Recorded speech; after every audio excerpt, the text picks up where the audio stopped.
Welcome back. April is here, spring is here, and that means it's tick season. Are you excited? We should all be excited about ticks. I don't know. Jennifer J is joining us from the IHA, and her specialty, she knows a little bit about ticks. It's great to have you here. Thank you. Yes, so tell us about ticks. How serious of a problem are ticks? Is this the time of the year where people need to be worried? And we're talking about ticks in humans right now, because after this segment, we've got Dr. Paul Hunter talking to us about the animal contingent. So what do people need to worry about? Well, ticks are small bugs that are out in the environment. They like tall grass, wooded areas, and they bite. They feed on blood, and the concern is sometimes they can transmit disease. Let's take a look at how beautiful ticks can be, because I took some pictures off the internet this morning. They're not that pretty, and I certainly wouldn't want to be bit by one, but here they are. You were saying, Jennifer, as we roll through these pictures, there's 24 different types. Well, there are a number of types. Not all of them will bite humans. There are a few types, and those are the ones that may have concern for transmitting illness.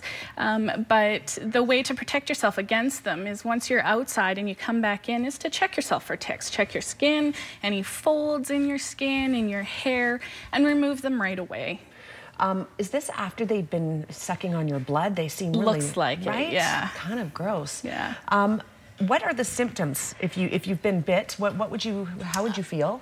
Some illnesses that may happen from ticks. There's a number of illnesses that can be spread through ticks. They're not very common illnesses. Things like Rocky Mountain spotted fever or tularemia. Sometimes tick paralysis happens, which is just a paralysis that is reversible. One illness that a lot of people know about is Lyme disease, that can be spread by ticks. It's not common, and we don't have that kind of tick at very high levels.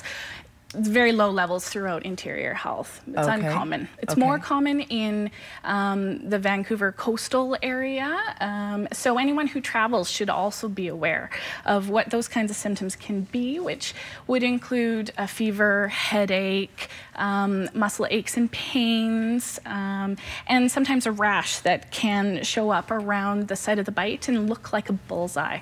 And so if you have those symptoms, or with or without a known tick bite, you should go see a physician. Okay, and that's what the IHA would recommend. You don't even recommend people coming in to see you. Just phone your physician and get it checked out. Yeah. And if you do find a tick, the best thing to do is remove it as soon as you can. Absolutely. We appreciate your information today, Jennifer. Really appreciate having you on the show, and have a safe drive back to Vernon. Thank you. Jennifer came all the way from Vernon today, so thank you for that. Information on the screen. If you would like to learn a little bit more about what to look for if you're heading into the outdoors, this is the time you got to think about it.